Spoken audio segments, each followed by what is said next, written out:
أعوذ بالله من الشيطان الرجيم بسم الله الرحمن الرحيم الحمد لله رب العالمين والصلاة والسلام على رسولنا محمد وعلى آله وصحبه وسلم تسليما كثيرا يا أيها الذين من اتقوا الله حق تقاته ولا تموتن إلا وأنتم مسلمون ثم أما بعد gjithhamdi falenderimet dhe lavdia plotit e kanë të madhit Allah te baraka wa taala. Salate dhe selame i dërgojmë më të dashurit ton, më të madhit pejgamber Muhammedit ton të dashur sallallahu alaihi wasallam. Të dashur dhe shumë të respektuar vëllezër dhe motra, assalamu alaikum wa rahmatullahi wa barakatuh. Elusim Allahun xhalla wa ala që edhe ky takim i radhës në shoqëri me fjalët dhe porosit e dashurit ton pejgamberit ton sallallahu alaihi wasallam tjetë vepër e mirë e jona, e cila do të na bëj faqebardh e të shpëtuar edhe në këtë botë, edhe në botën tjetër te baraka wa taala. Ju kemi thonë në fillim të këtij udhëtimi së bashku me librin e Imam Neveviut rahimahullah Riyadus Salihin, që kemi titullu këtë udhëtim së bashku kopshti i zemrave të pastërta. Kemi thonë se qëllimi i leximeve të këtyre haditheve të pejgamberit alayhis salatu wassalam është që ne të frymëzohemi, që të pasojmë rrugën e pejgamberit alayhis salam, që të mësojmë nga këto hadithe të cilat i lexojmë si të jetojmë në rrugën e tij. Cili është udhëzimi i cili neve me lejen, mirësitë dhe mëshirën e Allahut na çon deri tek xhennetet e Allahut xhalla wala. Nuk ka rrugë tjetër. Kjo është rruga e vetme në këtë botë. Rruga e vetme, udhëzimi i vetëm, manuali i vetëm, i cili na garanton xhennetin, është rruga e pejgamberit ton sallallahu alaihi wasallam. Çdo rrugë tjetër është maltretim, është vujtje dhe në fund zhgënjim dhe dëshpërim në këtë botë dhe në botën tjetër. Prandaj, ky qëllimi që ne lexojmë hadithet e pejgamberit sallallahu alaihi wasallam, që të udhëzohemi, që të orientohemi, që të edukohemi, që të mësohemi, që në çfarë do lloj situate që ne gjatë jetës tonë gjendemi, të dimë, të sillemi, por dhe të zgjedhim rrugën e duhur të pejgamberit ton sallallahu alaihi wasallam. I javën që kalojnë kemi filluar kapitullin e ri, kapitulli rreth durimit. Ka 10 hadithe. Pa humbur kohë, po e kalojmë hadithin me numër 30, sipas renditjes së Imam Neveviut. Është një hadith i gjatë, jashtëzakonisht i bukur, por koha jonë është shumë e shkurt. Hadithi 30 që ka përmend Imam Neveviu rahimahullah është hadithi i vërtet, hadithi i plakut, magjistar edhe djali i ri. Mbreti, magjistari edhe ai djali i ri, e dini që nuk ka mujt me mbyt derisa në fund nuk e ka pranu ato që i ka thonë ai djali i ri besimtar, ka thonë ti nuk mundesh mu me mbyt vetëm nëse thush po të mbys në emrin e Zotit të djaloshit. Dhe në fund ka ardhur storia kështu, dhe ky djalosh, do të thonë Imam Neveviu rahimahullah e ka përmend këtë hadith me tregu se sa durimtar në përsa peripeti edhe momente edhe vujtje të vështira ka kalu djaloshi besimtar, por në emër për ta mbrojt imanin dhe besimin e tij të drejtë i ka bërë gjitha, i ka dhuru të gjitha, dhe është një frymëzim se nuk ruhet imani dhe nuk mundesh me vazhdu me ecë në rrugën e drejtë vetëm se duke qenë durimtar, dhe gjatë këtij rrugtimi po ashtu ka shumë sfida që nevojitet durimi. Hadithi i radhës është hadithi e Enesit radhiyallahu anhu, i cili thotë pejgamberi alayhis salam një ditë kaloi pranë një gruaje e cila ishte pranë një varri dhe qante me një mërzi të jashtëzakonshme. po qante mbi një varr me një vaj shumë të madh. Dhe pejgamberi alayhis salam kur kaloi pranë asaj gruaje, e cila ishte duke qajtë mbi atë varr, i tha pejgamberi alayhis salam, ittaqillaha wasbiri. Tha frigoju Allahut edhe bëndurin. Frigoju Allahut. Kjo sjellje, kjo vaj, ky vaj, këto lot, ky veprim që ka më bën, nuk i ka hije një besimtari. Frigoju Allahut. Bëndurim. Kjo grua i tha pejgamberit e sa, nuk e ditë. I lejke anni. Tha shporu prej meje. Largohu prej meje. Subhanallah. Me ngërmim, me ignorim, as nuk e këshyri në sy kush është. Dhe tha, ti, pi thot pejgamberit, s'po din me kom po flet, ti nuk je godit me fatkeqësi, të cilin mua me ka godit kjo fatkeqësi. E kam një musibet të madh. Pejgamberi alayhis salam kur e pa se ajo është në gjendje të rëndë emocionale, e la. Prandaj ki kujdes. Nëse ki të bën me njëri qoftë i familjes, i gjakut, i afërt, është në gjendje të rëndë emocionale dhe ti po provon me i ndihmu, po provon me i këshillu, po i thu se kjo nuk kanë rregull çka po bën, kjo nuk ka veprim islam, dhe nëse e shes se ai apo ajo është në gjendje të rëndë emocionale sa që i ka humbur mendja, i ka ik mendja fare dhe po fillon me sharru hala me fol fjalë të rënda që i thonë Allah, lere ik. Mos e zgjat. Se pastaj temer gjynojnë nëse ajo apo ai shkon edhe më larg. Prandaj pejgamberi sa e la, nuk u morëm me to. I tregon asaj grus. I than ai njeri, ai burri i cili tha frigoju Allahut edhe bë durim, pejgamberi ai sa mish.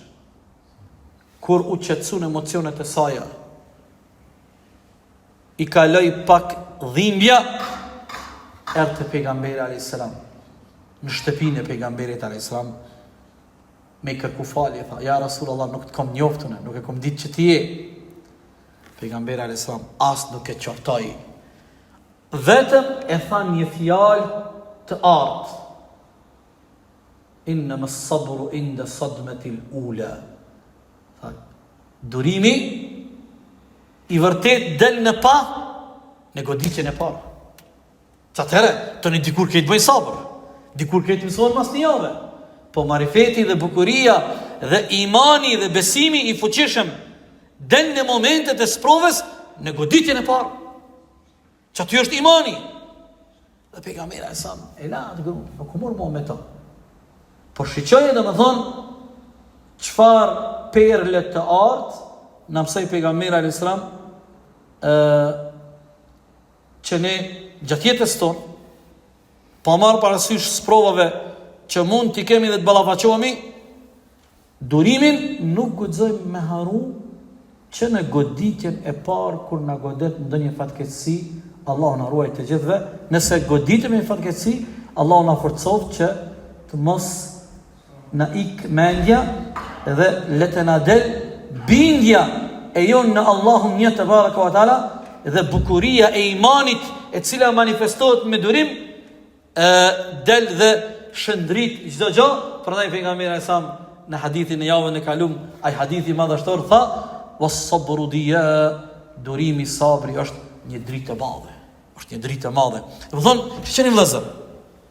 Kur ka thonë pejgamberi sa was-sabru diya, durimi është një dritë e madhe, një reflektor jashtëzakonshëm që tër perimetrin tonë në të katër anët të ndriçon, i bie se ti kur je i hidhrum, ti kur je i provokum, ti kur je në tension, ti kur je duke vlu nga urrejtja, nga, atëherë të mbulon errësira, nuk sheh. A ki po plot njerëz pe idhimit, Allah na rujt ata që përfundojnë edhe më të keqen, që përfundojnë edhe mja marr jetën dikuj, thotë unë s'di, unë nuk e kujtoj atë moment, unë s'kam pa kur kanë. Ti i thosh morën e martë, kum kape, ta kom ek për dorës, revolin, ose thiken, ose ti ma ki hije, ma ki qkuj këmishën e qka po t'june. Thotë vallaj, unë, të më thonë, edhe në kuptimin psiqik, edhe mjekësisht, edhe emocionalisht, kjo kështu është. Po shiqo që ka thonë pejgamberi sa, o sabru diya, durimi është një dritë e madhe e jashtëzakonshme e cila shkelqen edhe ty errësirat që vinë si rjedhoj e kësaj, ato errësira sikur mjegulla. A ke pa? Dritat e veturës. Tash janë dalë veturat moderne. Tha janë dritat, tha kjo është 2022. I ka dritat edhe munkon mjegulla që kaq i shpërthen. Ai durimi çdo mjegull, çdo errësirë, çdo urrejtje, çdo ngarkesë, çdo tension e ndriçon me lejen e Allahut se ajo është bukuria e imanit. Hadithi tjetër është hadithi e Abu Hurairës radhiyallahu anhu, i cili thot, ka thonë pejgamberi alayhis salam, ka thonë Allahu jalla jalaluhu hadith qudsi. Ma li 'abdi al-mu'mini 'indi jazaa'un idha qabadtu safiyahu min ahli ad-dunya thumma ihtasabahu illa al-jannah. Dëgjoni këtë hadith qudsi. Ka thonë Allahu dhul jalal, për robin tim besimtar nuk ka shpërblim tjetër për të përpos xhennetin kur unë ja marr një të dashur të tij. E ai bën sabër edhe shpreson shpërblimin e Allahut, sevapin e ka xhennetin. Edhe një herë është shumë rëndësi me theksu dhe me nënvizu hadithin. Këtu pejgamberi, këtu Allahu xhelle xhelalu po na flet kur ty Allahu dhul xhelal bën me vdek dikush në jetën e kësaj bote, dikush që është i dashur yt. Safi është dikush që është shumë i afërt për ty, jo domosdoshmërisht duhet me keni gjakut.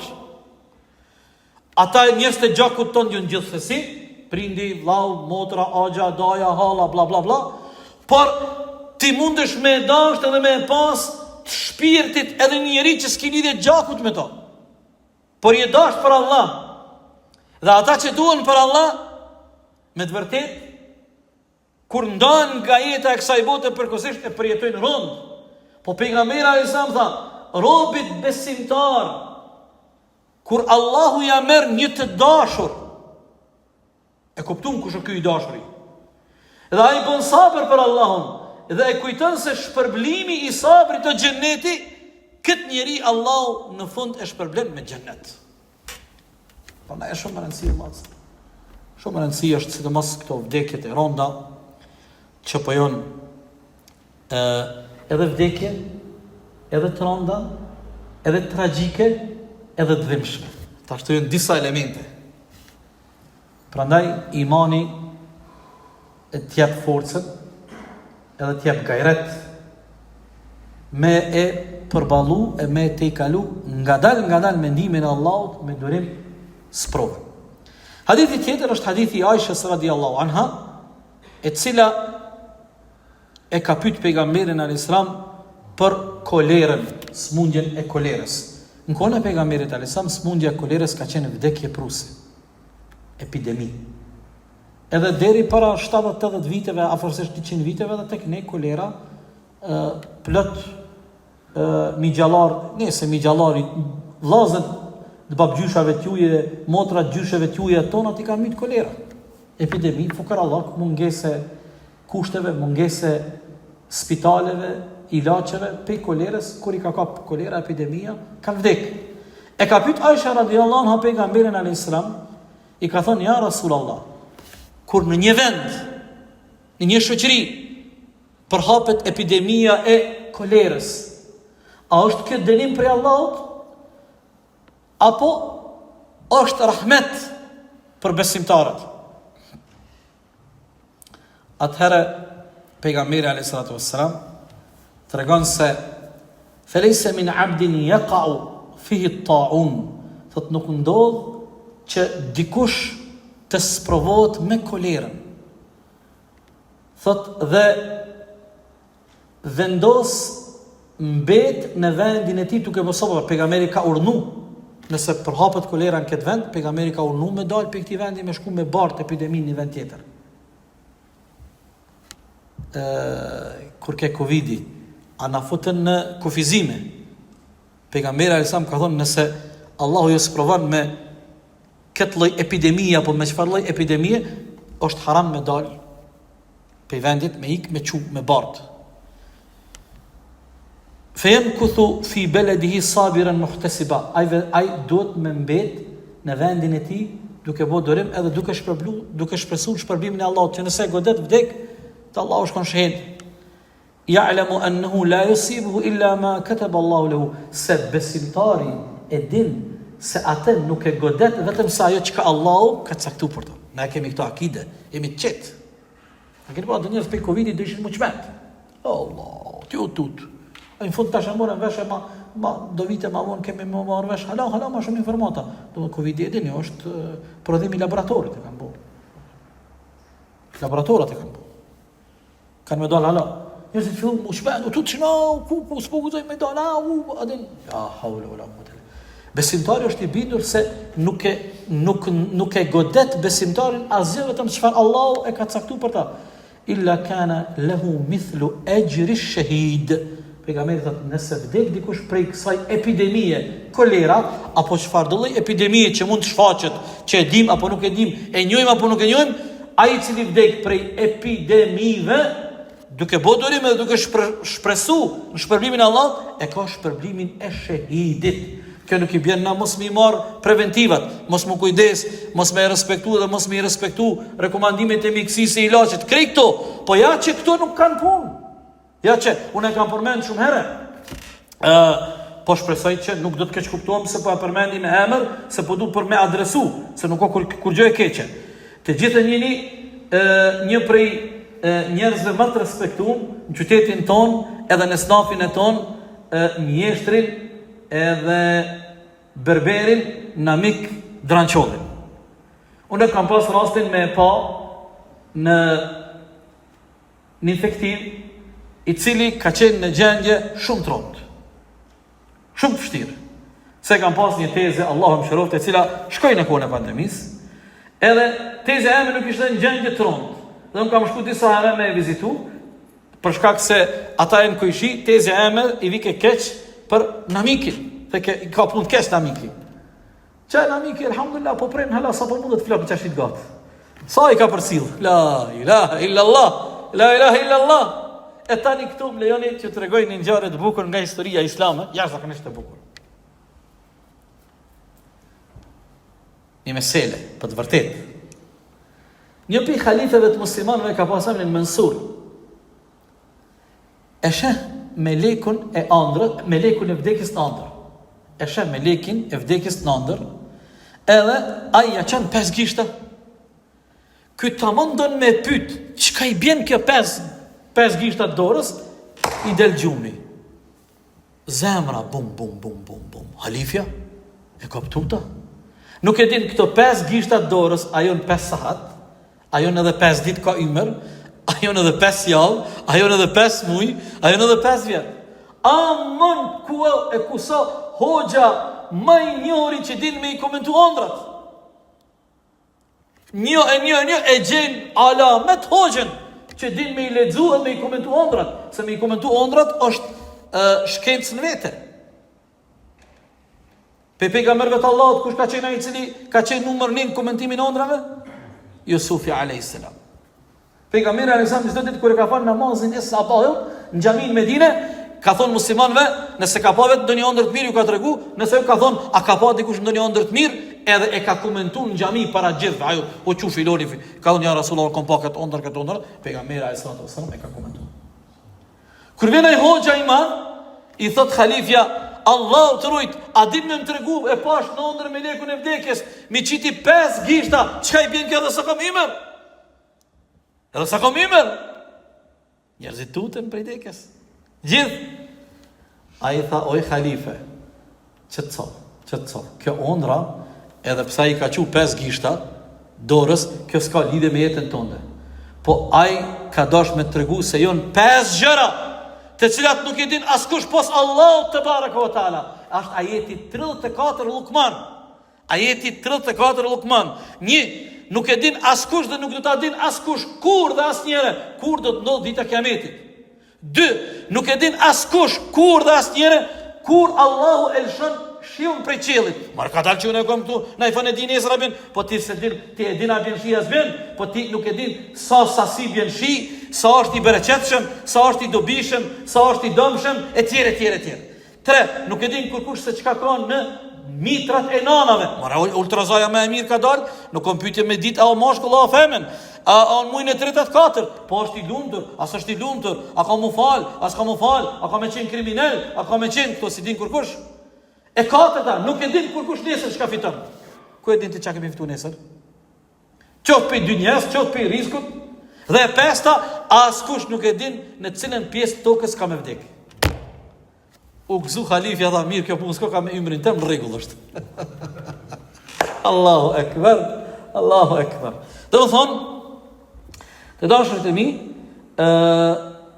ky hadithi i Aishës tregon se në momentet të tilla kur përhapet epidemia apo çfarë do lloj smundje apo ndonjë fatkeqësi, muslimani vazhdon me mbet i qetë, i mbështetur në Allahun, duke respektu rekomandimet që të mjekësisë apo të njerëzve profesionista, po ajo është i qetë dhe i bindur se mu nuk me godet vetëm se atë që Allahu e ka caktuar për mua. Selam aleikum. Kry punë. Edhe kështu vazhdon, domethënë, jeta.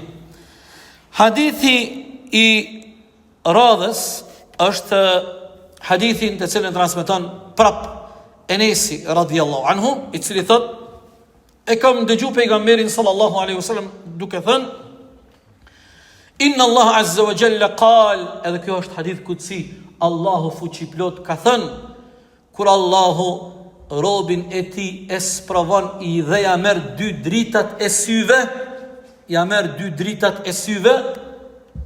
a fa sabër, ai i cili bën sabër, sproveron është me t'i marrë Allahu 2 dritat e syve, fa sabër, bën sabër, Allahu do t'ja kompenzon për shkak kësaj mungese që Allah ja ka marrë robit 2 dritat e syve, xhenetin. Do t'ja kompenzon xhenetin. Allahu akbar. Allahu na forcoft vëllazër. Kjo e falenderojmë Allahun që Allahu nuk na ka sprovu.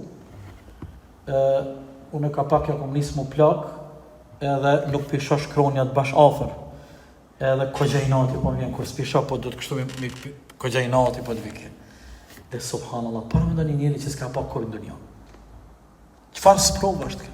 Prandaj ky çmim i madh është. Prandaj ky shpërblim i madh është. Çfarë do njëra që ka fa Allahu xhalla xhelalu? Kur Allahu robin e tij e sprovon dhe ja merr 2 dritat e syve. Ai bën durim kompenzim dhe shpërblim për këtë humbje kaq të madhe dhe këtë sprovë e ka xhenetin. Allahu akbar. Allahu akbar. Allahu na rujt ya Rabbi. Hadithi radhës është hadithi Ata ibn Abi Rabah radhiyallahu anhu, i cili thot një ditë Abdullah ibn Abbasi, Ata ibn Abi Rabah ka qenë tabiin, një prej nxënësave më të mirë të Abdullah ibn Abbasit. Thot Ataja një ditë Abdullah ibn Abbasin tha, a ki dëshirë me pa një gru prej banorëve të xhennetit? Tha ja, që e gruja atje është prej banorëve të xhennetit. Tha i thash, e çka është halli i saj që kjo ka xhennet link? Tash Abdullah ibn Abbasi si personazh i kësaj ngjarje tregon, thot erdhi një ditë kjo gru te pejgamberi alayhis salatu wassalam. Dhe tha ishim ne së bashku me disa njerëz me pejgamberin dhe i tha ja Rasulullah, unë jam një gru që Allahu më ka sprovu me epilepsi. Por nuk e kam problemin e epilepsis, po kur me godet epilepsia, zameti, me nderë para juve, une desh në lakureq. E po më vjen shumë zarë, se epilepsia si smundje e njërë mjekësi, është një smundje që nuk zgjidh kohën edhe momentin kur njeriu e ka atë krizë epileptike. Në xhami, në pazar, në market, në punë, në shkollë, ty vozit. Allah në rujt. Tha ja Rasul Allah, pe kam gajle se po desh në lakureq. Subhanallah. Apo e lut Allahun, i thot kjo gruja, apo e lut Allahun që Allahu të më shëron. I tha pejgamberi sa, in shi'ti saberti wa lakil janna. Tash pejgamberi i tha, tha, oferta për ty është kjo. Urdhëron, oferta për ty është kjo. Cila është oferta? Tha, nëse je e fuqishme, nëse qëndron edhe zgjedh me bot durim përballë kësaj sabri, përballë kësaj sprove, oferta ime për ty është xheneti. Pra, nëse dëshiron, unë pelus Allahun edhe Allah ka me të çliru për kësaj sprove. Ki mu shnosh me lejnë Allahut. Tha, ja Rasul Allah. Tha, une po zgjedhi me bo sabër. Oferta xhennetit. Tha vetëm, a kom drejt me bo dhe një kërkesë të vogël? A kom drejt me lutë Allahun që tash e tutje kur kom sulme epileptike, mos desh në lakuriç. Tha pejgamberi, tha, kjo nuk ka me ndodhë mo. Allahu akbar. Edhe ashtu ndodhi. Allahu akbar. Aja e zgjedhi ofertën më të vështirë, me vazhdu edhe pjesën e jetës sa i ka mbet me bodurim, por tha, ja Rasulullah, mos desh në lakuriç. Se diçka e rëndë për një femër të ndershme, hadith është e vërtetë, transmeton edhe Buhariu dhe Muslimi, dhe ashtu ndodhi. Apo e shihni vëllezër, në thotë sa është sabri i madh, edhe tash kur i lexojmë këto hadithe dhe këto ngjarje, na kujtohen gjyshet tona. Allahu në xhennet i qoftë. Me theks veçantë, po i veçoj gjyshet tona, të cilat po du me veçu një situatë shumë të vështirë të gjysheve tona që ju ka ndodhur në të kaluarën. Disa gjysheve tona në të kaluarën ju kanë ndodhur, kanë pas fatin e tillë, kanë mbet të reja, dveja. Ju kanë dek burrat, i kanë lënë të reja me 2, 3, 4, 5 jetima dhe kanë bërë sabër për Allah. E kanë rujt fytyrën, e kanë rujt namuzin, me halal e me skomje e me mundime, i kanë rujt fëmijët, veç Allahu i madh i din vujtjet e gjysheve tona, por mbi gjitha, me iman, durim dhe me namuz, mos harani, me iman, me durim dhe me namuz. Dhe kanë mujt mu martu. Bilim jonë raste, pasha Allah, në vetin i do matë vjetër, thëtë, një vjetë s'ka pas që ju martu. I ka pas veç një fmi. I ka thonë vjehria, je e re, po na vjen gjuna prej teje, je ta është e gatë. Kur thonë i e re, a dini se gjyshet tona e në martu atër e heret. Dhe thonë gjyshet tona, të gjitha gjyshet tona e në martu, para moshës 20 vjeqare. Nështë edhe para moshës 18 vjeqare. Po kanë zgjedh për hir të Allahut, pastaj më harrujt fytyrën babës dhe nanës. Më harrujt fytyrën babës dhe nanës. Më harrujt fytyrën shtëpis burrit, që tash ta thonë, "Çore këta patrikale këta, çore këta çfarë mensie, kjo femna tash." Le. Po e shihni çka po na ndodhin, ata që po na dalin për zonat me na abders në televizor, keni pa çfarë po ndodh? Qysh po i korrit Allahu. Na nuk inshallah kjo shoqëri dhe ky vend nuk ka mbet me marr nasihat e ders prej atyre që kanë probleme serioze me konceptin përballë të mirës dhe të keqes. Po gjyshet tona e kanë zgjedhur rrugën e sabrit, qofshin xhennetit ya Rabbi. Hadithi i radhës dhe i fundit për sonte është hadithi i Abdullah ibn Mas'udit radhiyallahu anhu, i cili thot, ka thonë pejgamberi alayhis salam, sikur po e shoh një pejgamber prej pejgamberëve të Allahut, ku populli i tij po e rrahin pejgamberin e Allahut, derisa po e përgjakun, e kanë bo gjak, dhe ai pejgamberi po e fshin gjakun pe fytyrës së tij dhe po i ngrit durt dhe po thot, Allahumma ighfir li qaumi fa innahum la ya'lamun. O Allah, falë popullin tim, se këta nuk janë ka din çka po bojnë. Ky veprim i tyre armiqësor, dhe kështu ka vepruar edhe pejgamberi sallallahu alaihi wasallam. Ju e dini në Taif, a ka vepruar kështu pejgamberi sallallahu alaihi wasallam? Në Taif, kur populli i Taifit i kanë organizuar, sheqeni çfarë, subhanallahu, çfarë ironie. I kanë organizuar fëmijët e vëgjël me gur me gjyt pejgamberin edhe me bo gjak. Demek edhe me dëmtu pejgamberin, por mbi gjitha shpirtrisht me thy pejgamberin. Fëmijat kanë gjyt me gur. Dhe mezi pejgamberi ka ik, ka shku të një hije, të një kërsh, të një hije një kërshit, 2 kërsha, 2 bjesht të mëdha. Dhe aty afër Gjibrili a.s. i thot pejgamberit a.s. ka zbrit një melek prej qiellit kur ma herët kënë tokë s'ka qenë, hera parë që ka zbrit në tokë. Ka një detyrë, ka një mision. Allahu Dhul Gjelal e ka dërgu me mision këtë melek. Për herë parë po shkel në tokë, ka një mision. Allahu Dhul Gjelal për hatër tënë, ja Rasul Allah, emni tënë të madhë, personalitetit, nëse donë ti këto 2 bjeshk edhe krejt ta njerëz në Taif, kë ka ardhë misioni tina këto 2 bjeshk me i bo bashk edhe mu qfaros këta njerëz. Vetëm ti kemi thonë po. Pejgamberi a.s. i përgjakur ka thonë jo, unë po e lus Allahun që prej kurizit këtyre njerëzve të dalin pas ardhës dhe trashëgimtar që adhurojnë Allahun një. Sot 70-80 km a Taifi për Mekës, për Qamës. Këtë janë musliman. Dhe këto është ajo ngjarje e bukur, shkurtimisht se ne ki koha. 2 vllazër në Taif e kanë pa pejgamberin e sa këtë e kanë pa ngjarje. Ty e gjujt me gurë, ty e kundërshtuar.